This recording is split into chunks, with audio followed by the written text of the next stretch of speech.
हाँ तो फ्रेंड्स, पिछली क्लास में हम लोग बात किए थे, हम लोग यहाँ तक पढ़े थे कि डेल्टा एल जो एक समान बदलती काट वाली छड़ थी, इससे पहले वाला क्लास।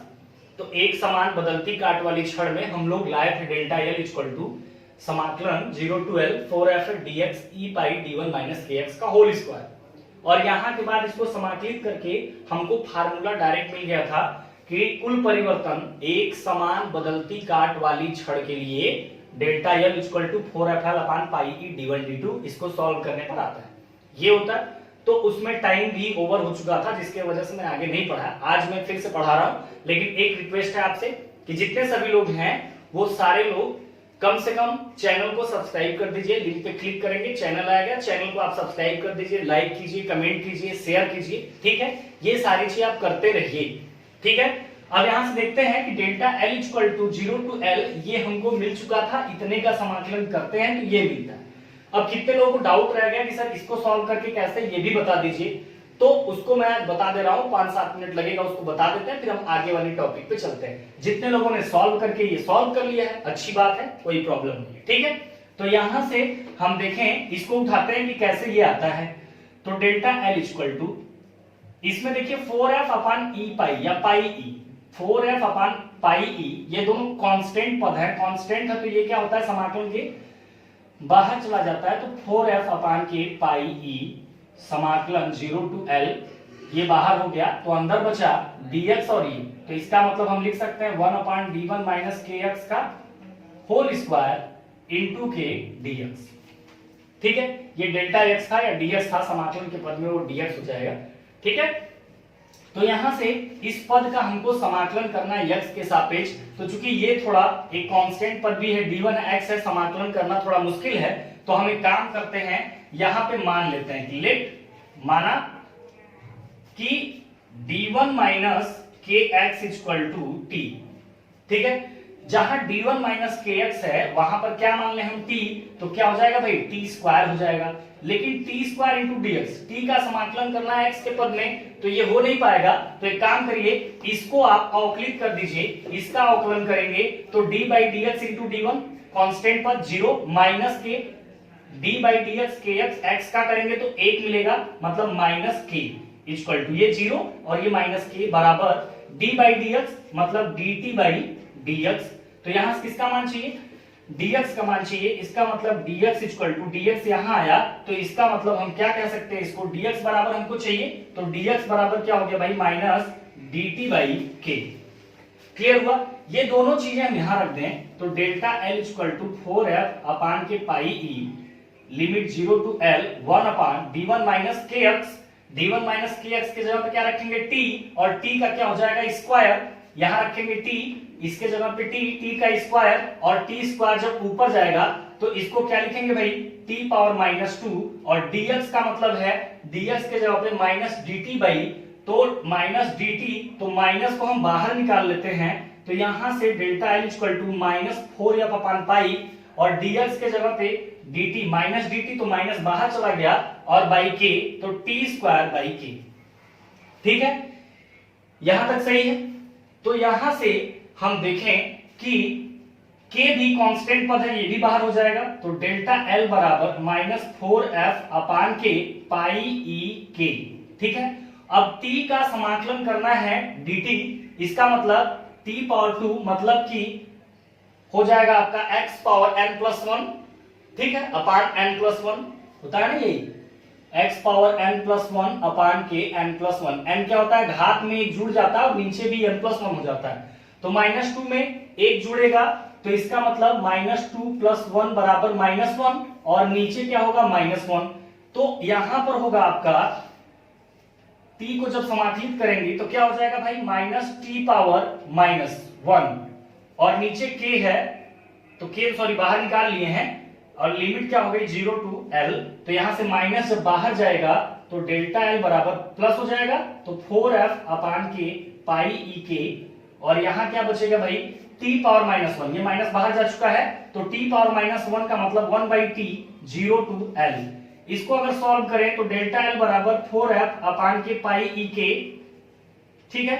अब t के जगह पे क्या है भाई, t के जगह पे हमने माना है d1 माइनस kx, तो 1 अपान टी के जगह पे हम रख रहे हैं d1 माइनस के एक्स 0 to l।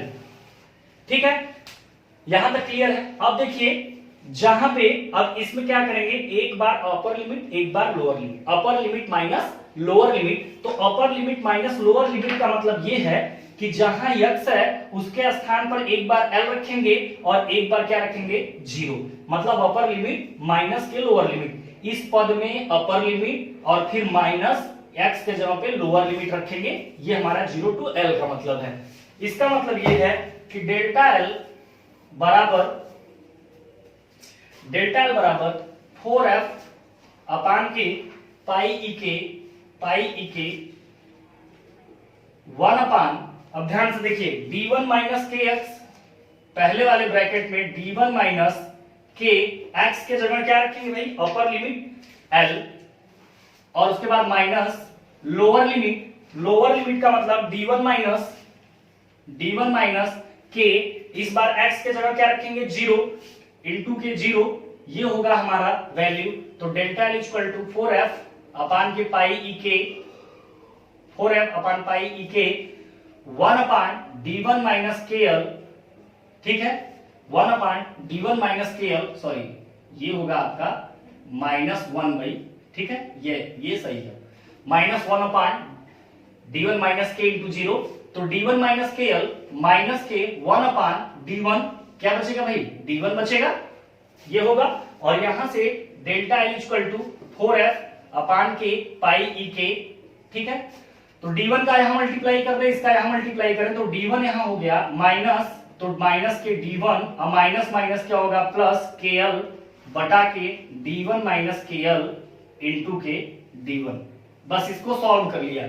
इसको सॉल्व करने के बाद देखा 4f अपान के पाई ई के।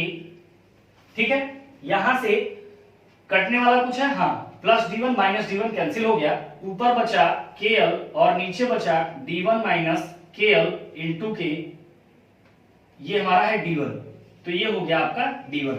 अब यहां से देखिए चूंकि ये मल्टीप्लाई में है, ऊपर ये एक ही पद है तो एक ही l से, सॉरी l नहीं k कैंसिल हो जाएगा, एक k से नीचे वाला k कैंसिल हो गया, तो यहां से delta l equal to 4f upon के पाई ई। अब इधर देखिए 1 अपान d1 माइनस, पहले वाले ब्रैकेट में d1 माइनस k बराबर आपको शुरुआत में ही बताया गया था कि चूंकि k जो है वो कांस्टेंट है, कल वाले डेरिवेशन में आप देखेंगे तो k बराबर क्या था d1 minus d2 by l था। इसका मतलब k के स्थान पर रख दें d1 minus d2 by l।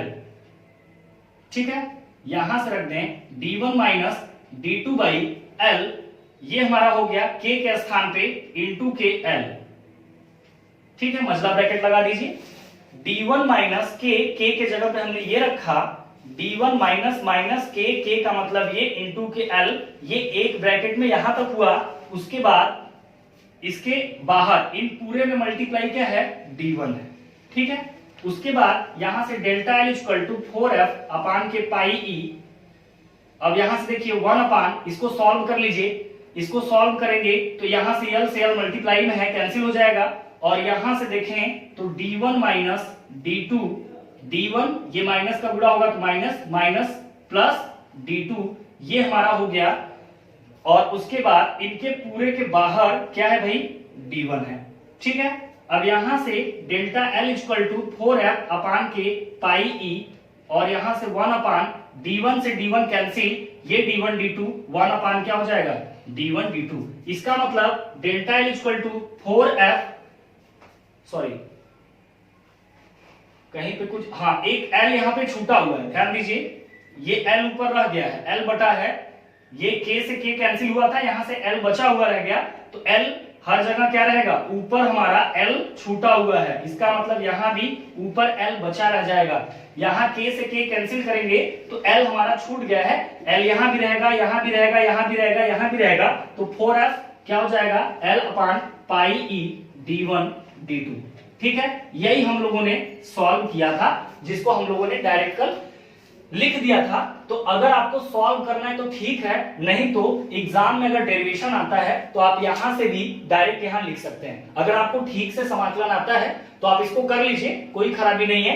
लेकिन अगर नहीं आता है तो आप इतना लंबा चौड़ा प्रोसेस करने से अच्छा है कि आप ये दिखाइए कि थोड़ा सा परिवर्तन इतना था, अगर पूरा परिवर्तन देखें तो लिमिट 0 to L मतलब कितना होगा, और इसमें F क्या है, तनाव बल जो लगाया गया था, L क्या है, उसकी लंबाई है, और पाई ई क्या है, उसका यंग मापांक है मटेरियल का, d1 d2 उनके बड़े सिरे और छोटे सिरे का व्यास है। क्लियर हुआ? तो ये हमारा फार्मूला है, अगर आपको नोट करना है तो नोट कर लीजिए, फिर हम लोग आगे चलते हैं। ठीक है, इसके आगे हम लोग चलते हैं।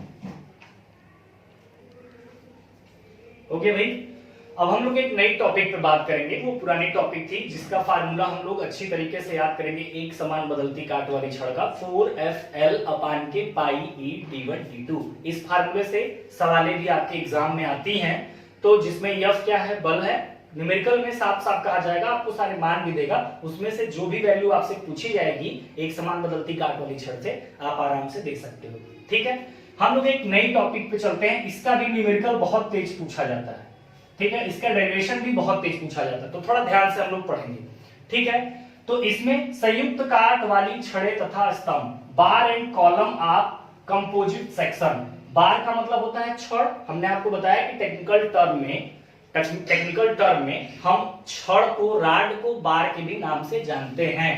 तो बार्स एंड कॉलम, कॉलम मतलब स्तंभ, ठीक है, ऑफ कंपोजिट सेक्शन मतलब संयुक्त काट वाली छड़। कहने का मतलब ये है कि संयुक्त काट वाली छड़ें या स्तंभ तब कहलाएंगी जब एक से ज्यादा पदार्थ आपस में संयुक्त रूप से बनाए गए हों। मतलब कि जैसे एक कोई हमारा सिस्टम हो जिसमें कम से कम वो सिस्टम बनाने के लिए, वो स्तंभ बनाने के लिए कम से कम 2 पदार्थों की आवश्यकता हो, या कम से कम 2 पदार्थ प्रयोग में लाए गए हों। 2 से ज्यादा भी हो सकता है, 3 भी हो सकता है, 4 भी हो सकता है, 5 भी हो सकता है, लेकिन कम से कम 2 होना चाहिए। क्लियर है? तो सबसे पहले टॉपिक से हमको यह समझना होगा कि संयुक्त काट वाली छड़ें या स्तंभ कहते किसको हैं।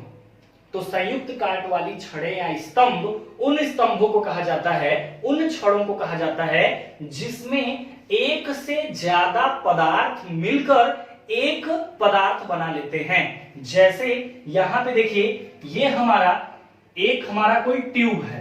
ट्यूब मतलब एक पाइप है जो खाली है, जिसका शेप मान लीजिए कि हमारी एक कोई ट्यूब है। ठीक है, ये हमारी कोई ट्यूब है। अब इस ट्यूब में हमने क्या किया कि इस ट्यूब में मान लीजिए 50 mm डाया की, जैसे एक हमारी ये ट्यूब है जो सर्कुलर है, 50 mm डाया की है। अब इसमें हमने क्या किया, इसमें हमने एक पेन के साइज का होल कर दिया, और होल करके इसमें पेन को भी फिट कर दिया इसके साइज से कम। मतलब हमने मान लिया कि इतना हमको 25 mm में वो फिट करना है, तो इतना पाइप का मटेरियल रिमूव करना होगा। इतना हमने पाइप का मटेरियल रिमूव करके इसमें क्या प्रयोग कर लिया भाई, इसमें एक हमने रॉड इस्तेमाल कर लिया, छड़ इस्तेमाल कर लिया। ठीक है, अब ये अगर पूरी तरह से ज्वाइंट में है, कंबाइंड है, तो ये हमारा कौन सा पदार्थ कहलाएगा, ये हमारा संयुक्त स्तंभ के नाम से जाना जाएगा। क्लियर है? संयुक्त स्तंभ का मतलब कि यहाँ पे जैसे देखिए एक पाइप है, मान लीजिए ये पाइप है, इतने डाया की है, इससे कम डाया का इसमें एक रॉड हमने एंट्री कर दिया, तो इसका मतलब एक तो पाइप थी, लेकिन इसमें हमने एक रॉड घुसा दिया, एक रॉड को एंट्री करा दिया। इसका मतलब उसके बाद ये कंबाइंड मतलब कंपोजिट सेक्शन हो गया। मतलब कि अब ये सेक्शन नॉर्मल एक सिंगल सेक्शन नहीं रह गया, बल्कि ये कंपोजिट सेक्शन हो गया, बल्कि अब ये सेक्शन संयुक्त स्तंभ के नाम से जाना जाएगा। ये क्लियर हुआ? जिसमें एक से ज्यादा पदार्थ मिलकर एक स्तंभ का निर्माण कर देते हैं, 2 हो, 3 हो, 4 हो, तो वह स्तंभ संयुक्त स्तंभ के नाम से जाना जाएगा या संयुक्त छड़ के नाम से जाना जाएगा। क्लियर हो? अब देखिए, संयुक्त छड़ को समझने से पहले इनकी 2 बातों को, 2 प्रॉपर्टी या इनके 2 मौलिक सिद्धांत भी होते हैं। अगर कोई भी संयुक्त छड़ मानी जाए तो उसके लिए 2 प्रतिबंध होते हैं, या 2 मान्यताएं होती हैं, या उनके 2 शर्त होते हैं, या उनकी 2 अपनी खुद की एक रूल होती है, एक सिद्धांत होता है। वो सिद्धांत पर ही संयुक्त छड़ कार्य करते हैं। एक तो हमने बताया कि संयुक्त छड़ का मतलब ये है कि जैसे एक हमारी कोई पाइप है 50 mm की है, उसमें से 10 mm का एक 50 mm की पाइप में एक 10 mm का रॉड हमने जाके फिट किया और उसको पूरी तरह से कंबाइन कर दिया, पूरी तरह से उसको मतलब कि जोड़ दिया, पूरी तरह से उसको स्टेबल कर दिया। ये नहीं कि अलग अलग हो जाए, नहीं, उसको लगाने के बाद, उसको एंट्री करने के बाद वो पूरी तरह से मजबूती के साथ एक दूसरे से पकड़ में है। तो दो या दो से अधिक पदार्थ जब आपस में सम्मिलित हो जाते हैं या कम से कम दो मटेरियल आपस में संयुक्त हो जाएंगे तो उसको हम लोग संयुक्त छड़ या स्तंभ के नाम से जानते हैं। अगर वह वास्तव में संयुक्त छड़ होगी तो संयुक्त छड़ होने के लिए उसकी दो मान्यताएं, दो प्रतिबंध, दो शर्तें काम आनी चाहिए या दो शर्तें उसकी लागू होनी चाहिए। अगर वो संयुक्त छड़ है तो निश्चित तौर पर उसके दो प्रतिबंध लागू होने चाहिए। वो दो प्रतिबंध क्या हैं? पहला नंबर ये है कि जो उसमें होने वाला परिवर्तन होगा वो आपस में बराबर होगा। मतलब ये हमारी पाइप है और इसमें हमने रॉड एंट्री किया है, दो हैं, इसकी लंबाई मान लीजिए 10 mm है। इसको जब हम खींचें, अगर मान लीजिए कि ट्यूब 1 mm की वृद्धि होती है ट्यूब में, तो छड़ में भी 1 mm की ही वृद्धि होनी चाहिए। बात समझ रहे हैं? रूल नंबर 1, शर्त नंबर 1, पहली शर्त इनकी ये है कि अगर वो संयुक्त छड़ होगा तो उसमें दो प्रतिबंध उनके लागू होने चाहिए। और पहला प्रतिबंध हमारा है कि उन दोनों में अगर दो मटेरियल यूज किए हैं तो दो में, तीन मटेरियल यूज किए तो तीन में, चार मटेरियल यूज किए तो चार में, अगर वो संयुक्त छड़ होगी तो उसमें जितने भी मटेरियल यूज किए गए संयुक्त छड़ बनाने के लिए सब में परिवर्तन बराबर होगा। इसका मतलब कि इसकी लंबाई L है ट्यूब की, तो इसमें जो रॉड एंट्री किए यहां से पैक है, तो ये हमारी ट्यूब है किनारे से, मतलब ये है कि ये पहले हमारी ट्यूब थी, ठीक है। इसमें हमने क्या किया, ये पूरा ट्यूब था, इसमें हमने कुछ एरिया खाली करके इसमें क्या घुसा दिया भाई, इसमें हमने ये रॉड लगा दिया। तो इसके दोनों की लंबाई, ये ट्यूब की लंबाई और इस रॉड की लंबाई दोनों ही L है जो बाहर दिखाई गई है। अगर हम इसके बिल्कुल लंबाई के अक्ष के दिशा में अगर बल लगा के खींचते हैं तो इन दोनों ट्यूब में और छड़ में होने वाला परिवर्तन आपस में बराबर होगा या समान होगा। ये संयुक्त छड़ का पहला प्रतिबंध कहता है। पहला प्रतिबंध ये कहता है कि अगर वो संयुक्त छड़ होगी, संयुक्त छड़ क्या होती है तो जानिए, अगर वो संयुक्त छड़ होगी तो उनमें होने वाला परिवर्तन आपस में बराबर होगा। और परिवर्तन को किससे लिखते हैं? डेल्टा L से। परिवर्तन क्या होता है भाई? Delta L। अब अगर हम ट्यूब को पहला माने हैं, अगर हमारी ट्यूब 1 नंबर है और इसको 2 नंबर माने, तो इसका मतलब पहले नंबर में परिवर्तन, ट्यूब में होने वाला परिवर्तन डेल L1 होगा, ट्यूब में होने वाला परिवर्तन डेल L1 और रॉड में होने वाला परिवर्तन डेल L2 आपस में क्या होगा? बराबर होगा, अगर वह संयुक्त छड़ है तब। दूसरी बात कि जो हम बाहर से बल लगाते हैं संयुक्त छड़ के अंदर या संयुक्त स्तंभ में जो पदार्थ प्रयोग किए गए हैं, उन भारों को संतुलन की दशा में दोनों मिलकर सहन करेंगे। मतलब ये है कि अगर यहां पर हम 50 किलो न्यूटन का लोड दिए हों तो ये 50 किलो न्यूटन का लोड किसको खींच रहा है? ट्यूब को खींच रहा है और छड़ को खींच रहा है, क्योंकि वही तो संयुक्त छड़ या संयुक्त स्तंभ में है। तो ये दूसरी रूल कह रही है कि जो हम बाहर से बल लगाएंगे, क्रमशः जो पदार्थ यूज किए गए होंगे, जो पदार्थ उसमें प्रयोग किए गए होंगे, वह मिलकर इस भार को सहन करेंगे।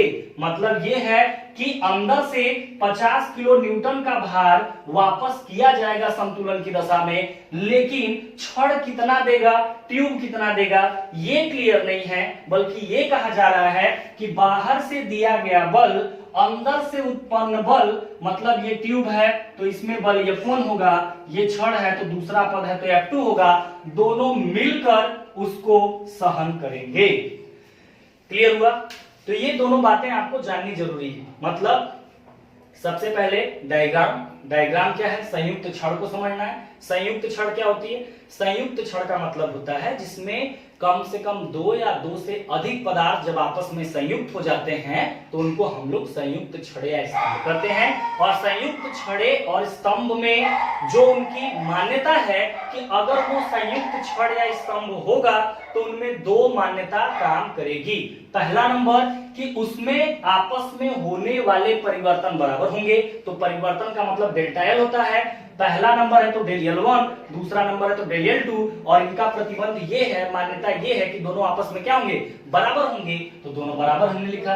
दूसरी बात ये कह रहे हैं कि बाहर से लगाया गया बल, बाहर से अगर हम 50 किलो न्यूटन से खींच रहे हैं तो अंदर जो हमारे पदार्थ प्रयोग किए गए हों संयुक्त छड़ बनाने में, वो दोनों मिलकर सहन करेंगे, मतलब दोनों के योग के बराबर होगा बाहर से लगाया गया बल। अगर हम बाहर से 50 लगाएं तो अंदर से भी ट्यूब और छड़ 50 वापस करेंगे, लेकिन कौन कितना करेगा? दोनों का योग 50 आएगा। मतलब अगर मजबूत ट्यूब है तो ट्यूब ज्यादा देगा, अगर छड़ मजबूत है तो छड़ ज्यादा देगा, लेकिन कितना देगा ये नहीं पता है। हमने माना कि यह बल लगाने पर ट्यूब इसको जो सहन कर रहा है F1 सहन कर रहा है, और इस बल को जो छड़ सहन कर रहा है वो F2 सहन कर रहा है। इसका मतलब ये है कि कहा जा रहा है प्रतिबंध में कि दोनों मिलकर इसके भार के, बाहर से लगाए गए भार के बराबर होंगे।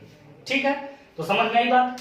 तो आज वाले क्लास में आप इसको बना लीजिए, ठीक है, और ये दोनों मान्यता और ये हेडिंग, आप हेडिंग डाल लीजिए और इसकी मान्यता लिख लीजिए, तब हम आगे चलते हैं।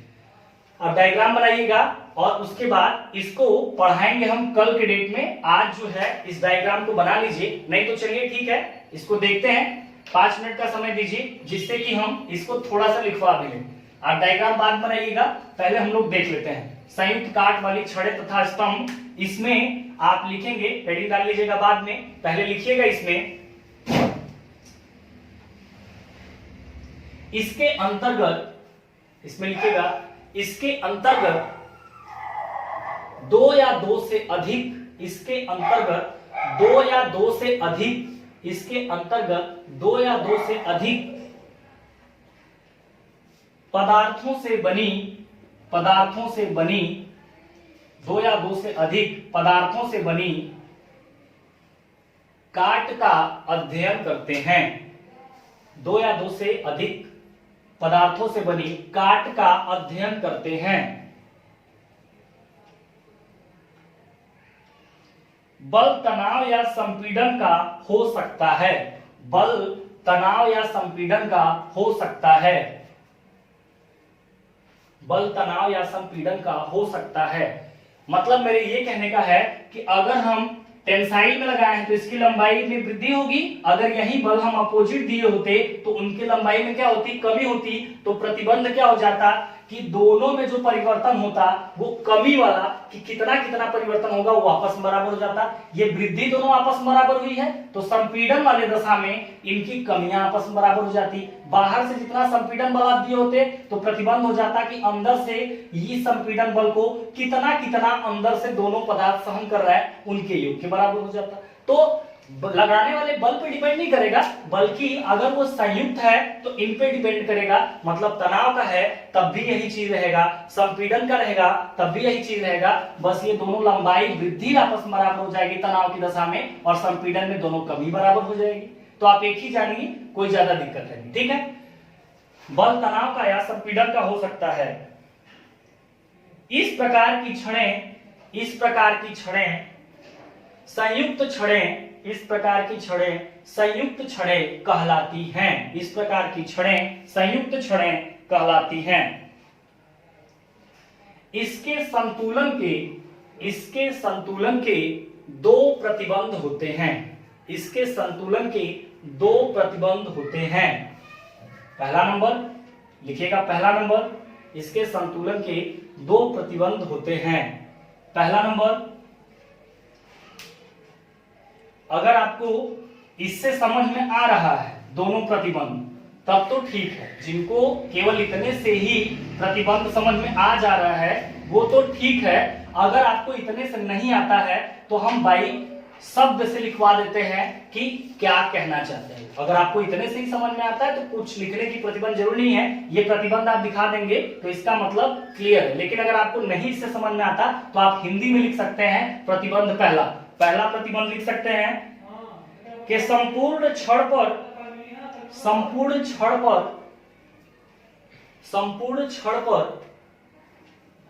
वृद्धि या कमी समान होती है। संपूर्ण क्षण पर वृद्धि या कमी समान होती है। दोनों बात इसलिए लिखवाया कि अगर यहाँ पे यफ तनाव का दिया है तो दोनों वृद्धि बराबर आपस में होगी। अगर यही संपीड़न में दिया होता तो जो उनमें कमी होती लंबाई में वो दोनों में, ट्यूब में और छड़ में, तब दोनों कमी आपस में बराबर हो जाती। क्लियर है? समान होगी। अतः डेल L1 बराबर डेल L2। अतः डेल L1 बराबर डेल L2। नंबर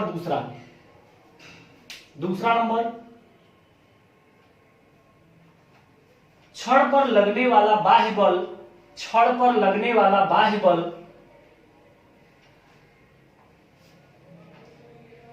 उसके अंदर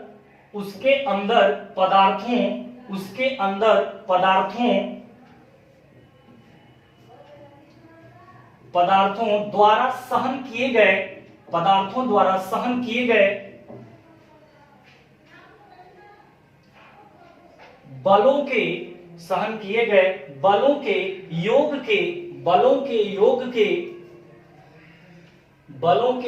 के बराबर होता है। बलों के योग के बराबर होता है। अतः F बराबर F1 प्लस F2। अतः F बराबर F1 प्लस F2।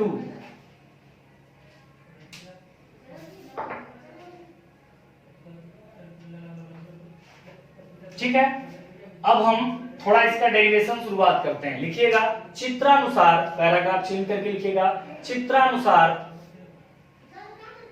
एक संयुक्त छड़ पर विचार करने पर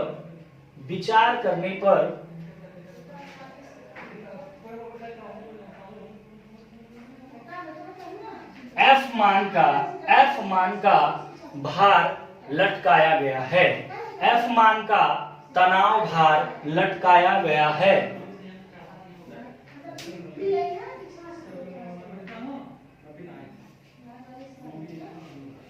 तथा ट्यूब में छड़ को प्रवेश कराया गया है।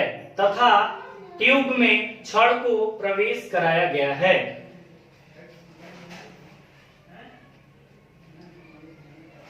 दोनों की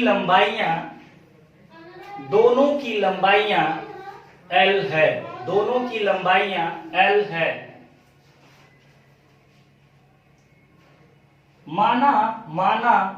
माना ट्यूब तथा छड़ के अनुप्रस्थ काट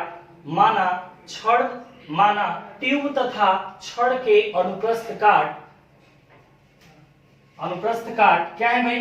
A1 व A2 है। ट्यूब तथा छड़ के अनुप्रस्थ काट A1 व A2 है।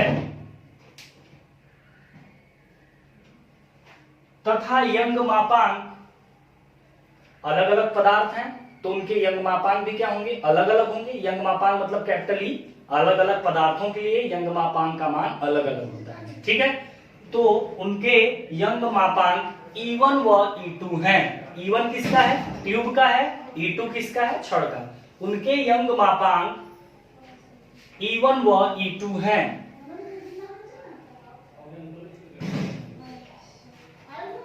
और इनके द्वारा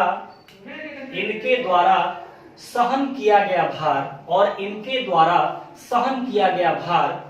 इनके द्वारा का मतलब ट्यूब द्वारा और छड़ द्वारा। इनके द्वारा मतलब किसके द्वारा? बाहर से जब हम F बल लगाते हैं तो किसके द्वारा सहन किया जाता है ये बल? ट्यूब द्वारा और छड़ द्वारा। तो इनके द्वारा मतलब ट्यूब और छड़ द्वारा सहन किया गया भार, ट्यूब है पहला नंबर है तो कितना मान लिया भाई? F1। छड़ द्वारा सहन किया गया भार कितना है? F2। तो इनके द्वारा सहन किया गया भार या ट्यूब द्वारा सहन किया गया भार F1 और छड़ द्वारा सहन किया गया भार F2 है। इनके द्वारा या ट्यूब द्वारा सहन किया गया भार F1 व छड़ द्वारा सहन किया गया भार F2 है। इसलिए कुल भार F बराबर F1 प्लस F2। इसलिए कुल भार F बराबर F1 प्लस F2। तो कुल भार F बराबर F1 प्लस F2, तो यहां से हम कह सकते हैं, इसलिए कुल भार बराबर कितना होगा भाई F1 प्लस F2। और यहां से जानते हैं कि F बराबर F1 क्या होता है, F1 जो होता है आप जानते होंगे, यहां से देख लीजिए, बल बराबर होता है प्रतिबल, यहां से देख लीजिए, ऐसे देख लीजिए तो पूरी बात समझ में आ जाएगी। प्रतिबल बराबर बल बटा के क्षेत्रफल, तो इसका मतलब बल बराबर क्या होगा, प्रतिबल गुणे क्षेत्रफल। तो F1 है, ध्यान दीजिए, F1 मतलब किसके द्वारा, ट्यूब द्वारा, और ट्यूब को हम क्या माने 1 नंबर। तो ट्यूब में उत्पन्न प्रतिबल P मतलब P1 हो जाएगा, पहला नंबर है तो प्रतिबल क्या हो जाएगा P1। इसका मतलब पहला नंबर है तो प्रतिबल उसमें P1 आ रहा है, उसका क्षेत्रफल कितना माना गया है A1। इसलिए बल बराबर होता है प्रतिबल गुणे क्षेत्रफल। तो उसमें ट्यूब में अगर बल F1 हो तो ट्यूब में प्रतिबल कितना होगा, तो बल बराबर प्रतिबल गुणे क्षेत्रफल, मतलब कि प्रतिबल उसमें मान लिया P1 है और क्षेत्रफल A1 है। तो F1 की जगह हम क्या लिख सकते हैं, P1 A1 प्लस F2 किसके द्वारा सहन किया गया बल है, F2 जो है वो छड़ द्वारा सहन किया गया बल है। इसका मतलब छड़ की अगर बात करें तो छड़ के लिए भी वही बात होगी, F2 बराबर मतलब बल है तो बल बराबर प्रतिबल गुणे क्षेत्रफल, स्ट्रेस इनटू एरिया। तो स्ट्रेस इनटू एरिया लेकिन दूसरे नंबर का, तो दूसरे में प्रतिबल कितना है P2 और एरिया कितना है A2। तो ये क्या होगा F बराबर। अब यहां से ध्यान दीजिए, एक हमारा यहाँ पे फार्मूला मिल जाता है, आपसे इस छड़ में सबसे ज्यादा प्रतिबल का मान पूछा जाता है कि जो अंदर छड़ हमारा प्रयोग किया गया है उस छड़ के कारण जो अंदर पदार्थ प्रयोग किए गए हैं तो वो कितना प्रतिबल सहन करेंगे। तो एक मान लीजिए P1 एक P2, तो एक फार्मूला संयुक्त छड़ के लिए आ गया कि F बराबर P1 A1 plus P2 A2। मतलब F बाहर से लगाया गया बल है, P1 क्या है, पहला नंबर जिसको मानेंगे उसके द्वारा सहन किया प्रतिबल है, और A1 का मतलब जिसको पहला नंबर माने होंगे उसका क्षेत्रफल है, जिसको दूसरा नंबर माने होंगे उसमें उत्पन्न होने वाला प्रतिबल P2 है, और उसमें उसका जो क्षेत्रफल है दूसरे नंबर का जिसको माने रहेंगे वो क्या है A2 है। क्लियर हुआ। लेकिन इस इक्वेशन से अगर हमसे जब दोनों में प्रतिबल पूछा जाएगा तो इसका मतलब P1 भी नहीं पता रहेगा, P2 भी नहीं पता रहेगा। तो जब दोनों नहीं पता रहेगा तो इस फार्मूले से हम प्रतिबल नहीं बता सकते। लेकिन अगर ऐसा ही एक और फार्मूला हम निकाल लें तो दो फार्मूले से P1 P2 का मान हम आसानी से निकाल सकते हैं। तो दो फार्मूले संयुक्त छड़ में हमको याद करना होता है, डेरिवेशन करना होता है, दो फार्मूलों से हम आसानी से प्रतिबल को निकाल सकते हैं। क्लियर है। तो यहां से देखिए, एक हम बेसिक चीज जानते हैं कि चूंकि एक प्रतिबंध उसका है कि del L1 equal to del L2। एक प्रतिबंध क्या है, डेल L1 बराबर डेल L2। और डेल L1 का अगर हम आपसे डायरेक्ट मान कहें, अगर जो लोग डायरेक्ट मान जानते हैं वो तो ठीक है, जो नहीं जानते हैं वो यहां देख लें। E बराबर क्या होता है, यंग मापांक बराबर प्रतिबल बटा विकृति होता है। या यहां से ये कहें कि E बराबर प्रतिबल बराबर क्या होता है, या रहने दीजिए प्रतिबल को, E बराबर क्या होता है, E बराबर होता है आपका डेल्टा L बटा L। तो L कहां चला गया, ऊपर। क्लियर है। या डेल्टा L यहां भेज दे तो delta L equal to PL upon k E। Clear हुआ। इसका मतलब ये है कि del L equal to P into L upon E है। इसमें अगर पहला परिवर्तन डेल L1 है और पहले में प्रतिबल कितना है P1 है, लेकिन पहले और दूसरे की लंबाई L1 L2 नहीं है, तो L के जगह L ही है, लेकिन यंग मापांक पहले और दूसरे का E1 E2 है। इसका मतलब del L1 equal to P1 L upon k E1 लिख सकते हैं। इसके जगह पे हम लिख सकते हैं P1 L upon k E1 बराबर डेल L2 है। उसी प्रकार से यहाँ अगर डेल L1 है, डेल L2 निकालेंगे मतलब दूसरे नंबर में परिवर्तन, तो दूसरे नंबर में परिवर्तन बराबर दूसरे नंबर का प्रतिबल, तो P2 इंटू दूसरे नंबर की लंबाई, मतलब छड़ की लंबाई भी L ही है, लेकिन छड़ का यंग मापांक कितना है, E2 है। इसका मतलब डेल L2 के जगह पे लिख सकते हैं P2 इंटू L अपान के E2। तो यहां से L और L कैंसिल हो जाएगा, तो एक फार्मूला बन जाएगा P1E1 बराबर P2E2। क्लियर हुआ? अब देखिए, एक हमारा प्रतिबल के फॉर्म में यहां फार्मूला बना और एक प्रतिबल के फॉर्म का यहां फार्मूला बना, ठीक है। तो अब दो फार्मूले हैं, तो दोनों फार्मूलों से हम आराम से प्रतिबल को निकाल सकते हैं। कैसे निकालेंगे? जब हम लोग का न्यूमेरिकल आएगा तो हम आपको बता देंगे। अगर आप थोड़ा सा आइडिया लेना चाहते हैं तो आप ले सकते हैं कि यहां से देखिए P1 बराबर, या यहां से देख लीजिए P1 बराबर क्या लिख सकते हैं, P2 गुणे E1 अपान E2। यहां से P1 बराबर क्या लिख सकते हैं भाई, P2, ये E1 ऊपर नीचे E2, P1 P2 के फॉर्म में हो गया। अब यहाँ जो P1 है यहां पे लाके मान रख देंगे, तो यहां भी P2, यहां भी P2, पूरे मान में केवल P2, तो P2 हो गया। तो P2 का मान निकाल के यहां से P1 निकाल लीजिए, यहां से P1 निकाल लीजिए, ठीक है। और जिनको नहीं समझ में आया वो न्यूमेरिकल में जब हम बताएंगे तो क्लियर हो जाएगा, ठीक है। तो संयुक्त क्षण में हमने बताया सारी बात। इसका डेरिवेशन कराने के लिए हमने कहा कि कुल भार इतना है, तो बल बराबर हमने क्या कहा, पहले भाग में बल है तो पहले भाग का प्रतिबल, पहले भाग का क्षेत्रफल, और पहला भाग हमने ट्यूब को माना है तो P1A1।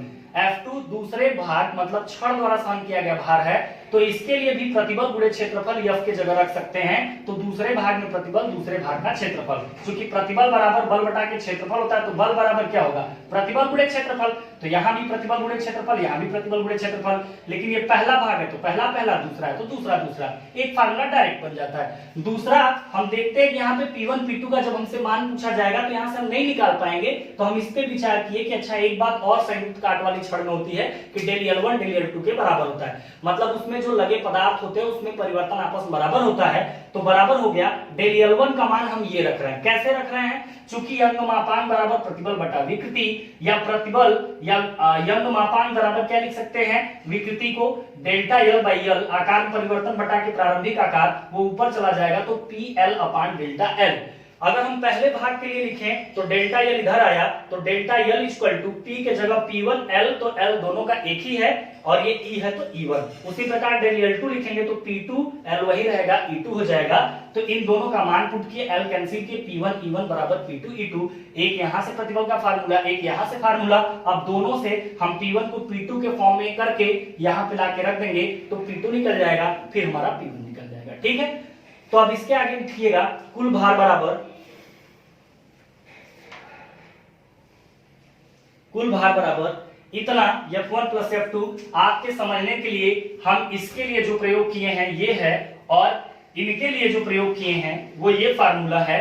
तो आप यहां से सीरियल से आप पूरा ये नोट कर लेंगे, ठीक है। जिनको कम समझ में आया होगा ये दोनों बातें नोट करके ये पूरी बातें नोट कर लेंगे और दोनों फार्मूले को अंडरलाइन कर लेंगे, ठीक है। तो ये हमारा संयुक्त काट वाली छड़े तथा स्तंभ क्लियर हुआ। दोनों फार्मूले को वीडियो को रोक के आराम से डायग्राम भी बना लीजिएगा, लिख भी लीजिएगा, ठीक है। दोनों फार्मूलों को याद भी रखिएगा कि संयुक्त काट वाली छड़ों का फार्मूला क्या है। क्लियर हुआ? तो ठीक है, आज के लिए बस इतना ही, ठीक है। फिर मिलेंगे हम लोग अगली क्लास में। Thank you.